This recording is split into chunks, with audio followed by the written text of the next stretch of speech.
Get it when I get back.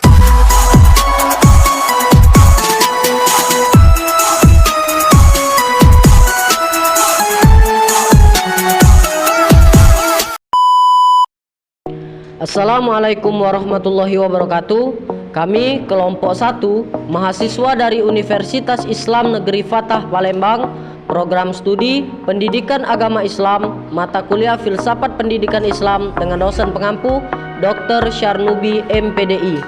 Di video ini kami ingin menyampaikan pelajaran tentang pengertian serta ruang lingkup dari kajian filsafat pendidikan Islam.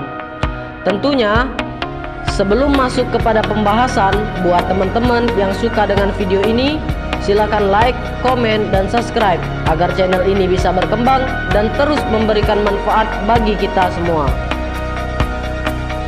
Pada pembahasan pertama, kita harus tahu dulu apa itu pengertian filsafat. Menurut para ahli, filsafat mempunyai pengertian yang multidimensi. Secara terminologi, filsafat adalah ilmu pengetahuan yang menyelidiki segala sesuatu yang ada secara mendalam dengan menggunakan akal sampai pada hakikatnya. Filsafat mempunyai tujuan untuk membicarakan keberadaan. Jadi, filsafat membahas lapisan terakhir dari segala sesuatu atau membahas masalah yang paling mendasar. Kemudian, kiranya untuk memahami apa itu filsafat pendidikan Islam masih sulit.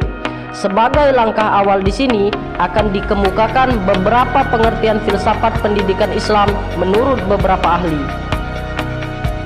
Yang pertama yaitu menurut Muzayyin Arifin dalam filsafat pendidikan Islam, pada hakikatnya adalah konsep berpikir tentang kependidikan yang bersumber atau berlandaskan ajaran agama Islam tentang hakikat kemampuan manusia untuk dapat diminda dan dikembangkan serta dibimbing menjadi manusia muslim yang seluruh pribadinya dijiwai oleh ajaran Islam. Menurut Munir Bulkhan dalam paradigma intelektualis muslim, pengantar filsafat pendidikan Islam dan dakwah menyebutkan bahwa secara khusus filsafat pendidikan Islam adalah suatu analisis atau pemikiran rasional yang dilakukan secara kritis, radikal, sistematis, dan metodologis untuk memperoleh pengetahuan mengenai hakikat pendidikan Islam. Al-Syaibani menyebutkan bahwa upaya Islam untuk membina filsafat pendidikan Islam tidak lain kecuali bermaksud menentukan prinsip-prinsipnya.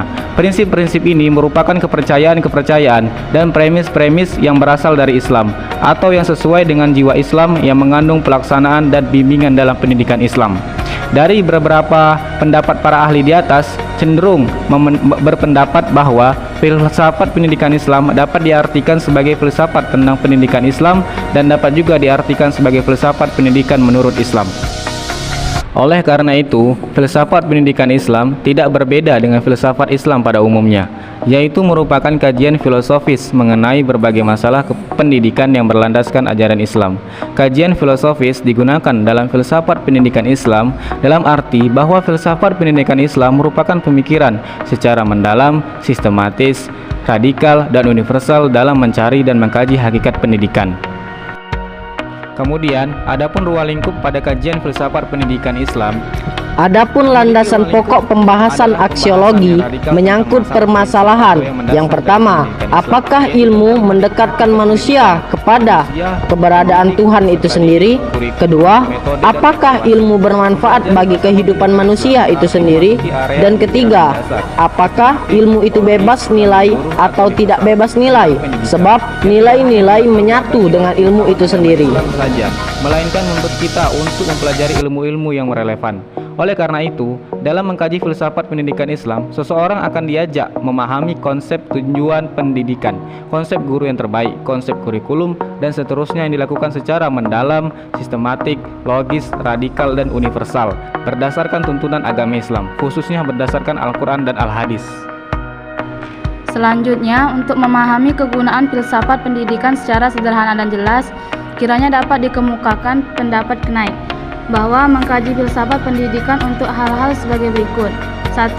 Untuk membantu para pendidik menjadi paham akan persoalan-persoalan mendasar pendidikan. 2.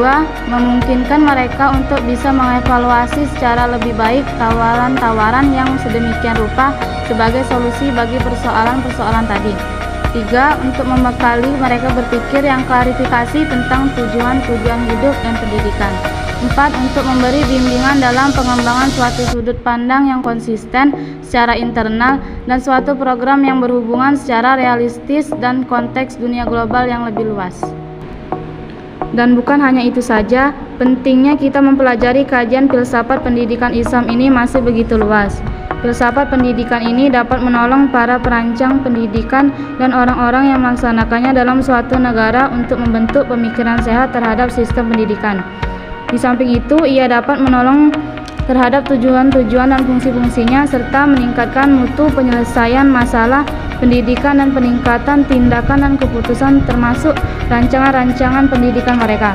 Selain itu, ia juga berguna untuk memperbaiki peningkatan pelaksanaan pendidikan serta kaidah dan cara mereka mengajar yang mencakup penilaian, bimbingan, dan penyuluhan. Dari video ini kita bisa ambil kesimpulan bahwa filsafat pendidikan Islam tidak berbeda dengan filsafat Islam pada umumnya. Filsafat pendidikan Islam merupakan kajian filosofis mengenai berbagai masalah pendidikan yang berlandaskan ajaran Islam. Adapun ruang lingkup kajian filsafat pendidikan Islam mempunyai dua orientasi, yaitu objektif teoritis dan objektif praktis. Mungkin itu saja materi yang dapat kami sampaikan. Tentunya di dalam video ini kami menyadari masih banyak kekurangan. Oleh karena itu, kami meminta maaf yang sebesar-besarnya dan kepada Allah kita sama-sama memohon ampun. Akhir kata dari saya, wallahu muwaffiq ila aqwamit thoriq. Assalamualaikum warahmatullahi wabarakatuh.